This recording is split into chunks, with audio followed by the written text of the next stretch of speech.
Então vocês vejam que é uma história assim que é incrível se for analisar, porque pensa uma moça que é criada ali no meio rural, né, com a família, com os irmãos, os pais trabalhando, ajudando a mãe, pouco estudo, não tinha aonde estudar, ela aprendeu a ler e escrever com os irmãos mais velhos que conseguiam ir até uma escola lá, e o pouco que eles aprendiam passavam para ela. Então, quando ela conheceu meu pai, um rapaz da cidade, né, ela ficou assustada, apaixonada, mas assustada, com medo de ser enganada, né, por um rapaz que tinha mais conhecimento que ela, que conhecia muitas pessoas, muito mais pessoas que ela. Então, a história ela conta que teve muitas fofocas, muitas coisas assim para atrapalhar o namoro deles, o noivado deles. Só que a paixão, o amor, né, falou mais alto e superaram e se casaram. E então ela veio para Apucarana depois de casada. No dia do casamento dela foi um dia muito chuvoso, a família não pôde, do meu pai não pôde estar presente. Por causa do mau tempo, né? E aquela época o transporte era precário também. Então ela se casou e saiu da casa dos pais casada já. Daí, depois que ela foi lá para Apucarana para conhecer a sogra e as cunhadas, os cunhados. Então, eu imagino assim a insegurança, a situação, né? Uma moça sair assim da casa do pai lá no interior para ir para um lugar diferente, com uma família diferente, nessas circunstâncias. Então, chegando a Apucarana, o meu pai trabalhava já com caminhão, né, transporte, e daí logo ela engravidou de mim, e no dia 19 de abril, fazia 1 ano e 1 mês que ela era casada, eu nasci. Então eu nasci em Apucarana e meus pais viveram nessa região da Apucarana ali. Eu lembro que até os meus 5 anos de idade a gente morou em Jandaia do Sul, Marumbi, e eu lembro que a última cidade que a gente morou ali na região foi Marumbi. Eu tinha acho que 5, 6 anos por aí. O meu pai resolveu ir morar em Guarapuava, onde a família da minha mãe já morava. Então chegamos lá em Guarapuava, o meu pai foi trabalhar numa empresa de ônibus, na Pluma, de motorista de ônibus, e a gente morou em Guarapuava um tempo. E eu cresci ali, comecei a estudar ali, meu primeiro ano, segundo e terceiro ano foram em Guarapuava. Depois o meu pai saiu dessa empresa de ônibus e foi trabalhar numa outra empresa que era de mecânica. E daí essa empresa que trabalhava com mecânica abriu uma filial em Palmas e Pato Branco, e meu pai acabou indo morar em Palmas, lá no sul do Paraná, e aí nós acompanhamos. Então lá eu cheguei, eu tinha uns 10 anos por aí, e daí continuei estudando lá. E eu não me lembro muito assim de muita coisa de Palmas assim. Eu lembro que o meu pai viajava bastante, a minha mãe ficava comigo e meu irmão. Eu ia para a escola lá, um lugar muito frio no inverno, que neve, tinha até neve, né, de manhãzinha quando saía para a escola. Essas coisas assim eu lembro com mais clareza. E daí saímos de Palmas, fomos para Pato Branco, também moramos pouco tempo em Pato Branco.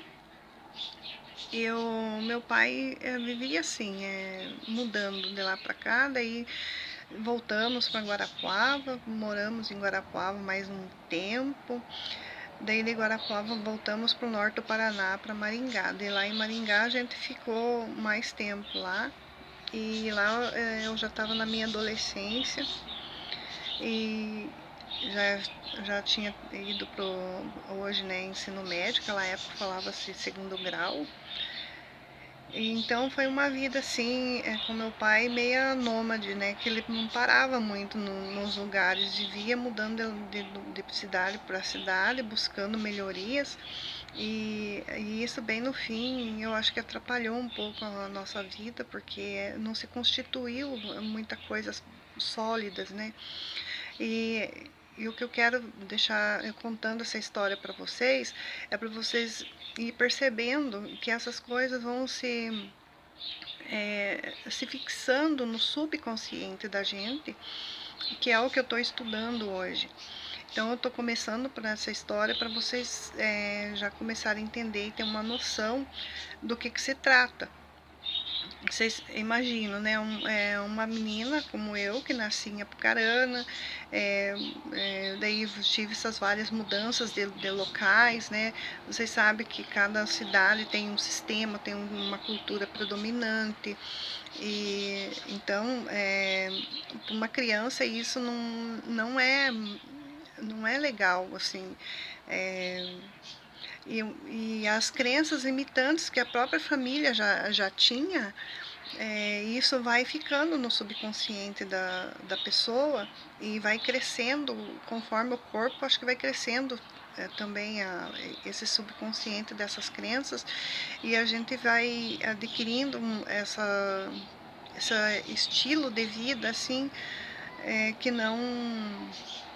que não produz muito, porque você muda e muda e muda, você não estabiliza a vida num lugar.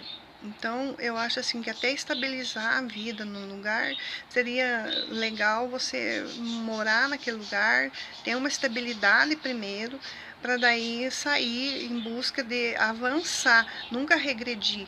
O que eu acho assim que não foi legal que os meus pais fizeram, né, quando eu e meu irmão éramos pequenos, ficar voltando para a cidade, como voltaram lá para Guarapuava, três ou quatro vezes, não lembro. Saíam de Guarapuava para melhorar, e quando via não dava certo aquela ideia que ele tinha, voltava lá para Guarapuava, por causa que lá tinha a família da minha mãe e tal, mas eu acho assim que não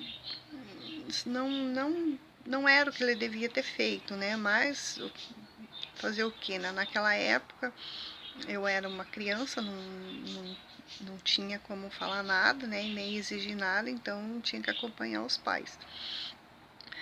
E assim eu cresci, mudando desses lugares e voltando para Guarapuava.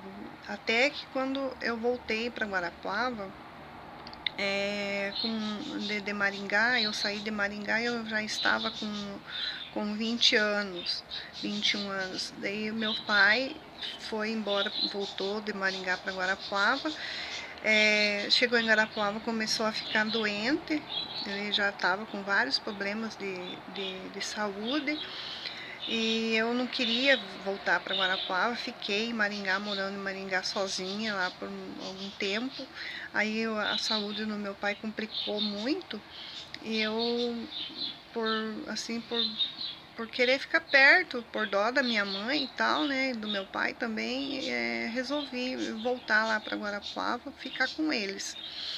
E chegando em Guarapuava, eu tava, assim, eu tinha muitos planos, porque em Maringá eu conheci o mundo da moda, o mundo, assim, de produções, de eventos. Então eu trabalhei um tempo com isso, né, fiz cursos de manequim modelo, tive muita vontade de modelar, assim, mas essas tais crenças limitantes, que falavam para minha mãe que era muito perigoso, que isso não era uma coisa boa, que isso não era coisa para moça que prestava. Esse tipo de conversa a minha mãe nunca me apoiou, e meu pai também muito menos, né? E até porque eles também são seguidores de uma outra doutrina, assim, bem rígida lá. Então eles não aceitavam essas minhas ideias. Então foi assim, um empate, um, uma briga minha e dos meus pais, assim, na minha adolescência, por conta dessa vontade que eu tinha de ser uma modelo, de ser uma manequim na época, né, que falava de desfile de passarela. E eu teimava e pegava dinheiro do meu pai e pagava os cursos e fazia curso e queria me envolver com isso, mas infelizmente chegou um momento que eu não dei conta, porque tudo que a gente vai fazer, a gente no começo, mas quando a gente é novinha, precisa do apoio do pai, da mãe, da família. E eu não, eu não culpo eles por eles não me dar esse apoio, porque a maneira que eles eram criados, né, assim, o que foi passado para eles, isso não fazia parte do mundo deles. O que eles queriam era que eu fosse crente lá da mesma igreja, que seguisse lá certinho e, e namorasse um rapaz lá da igreja, casasse, tivesse filhos e tal. E isso não era o que eu queria para mim. Eu queria trabalhar, eu queria ter minha independência financeira, eu queria conhecer pessoas novas, eu queria viajar, eu queria me infiltrar no mundo da moda, mas chegou um momento que eu não consegui. E daí tive que parar. Também no mundo da música também, né? Eu entrei por conta da mesma da igreja lá, né? Que tem a parte musical. Então eu me encantei com o órgão eletrônico e aprendi a tocar, né? Fiz os cursos lá dentro da igreja quando eu era novinha, nos meus 9 até os 11 anos por aí.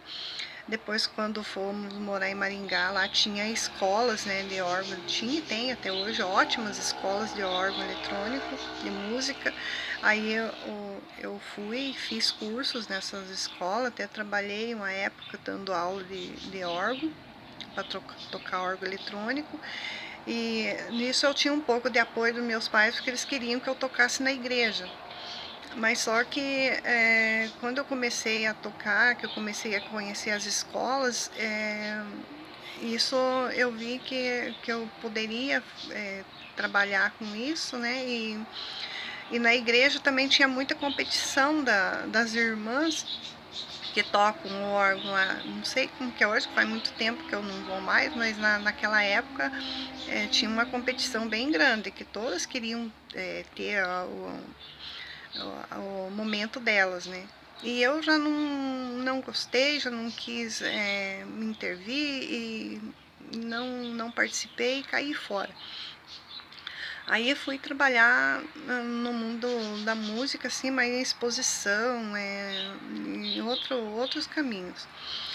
Aí quando o meu pai voltou para Guarapuava e ficou doente, eu estava trabalhando numa agência de publicidade lá e mexia com todas essas coisas, né? Com feira, com eventos, e estava entrando no mundo que eu queria. Mas por conta dos meus pais voltarem para Guarapuava e meu pai ficar doente, eu tive que deixar tudo e voltar para Guarapuava também para ficar com eles, para ajudar minha mãe. Cheguei em Guarapuava com 20 anos, não sem estrutura nenhuma. O meu pai não estava trabalhando, a minha mãe teve que trabalhar de doméstica, de diarista, né, fazer serviço doméstico por dia para poder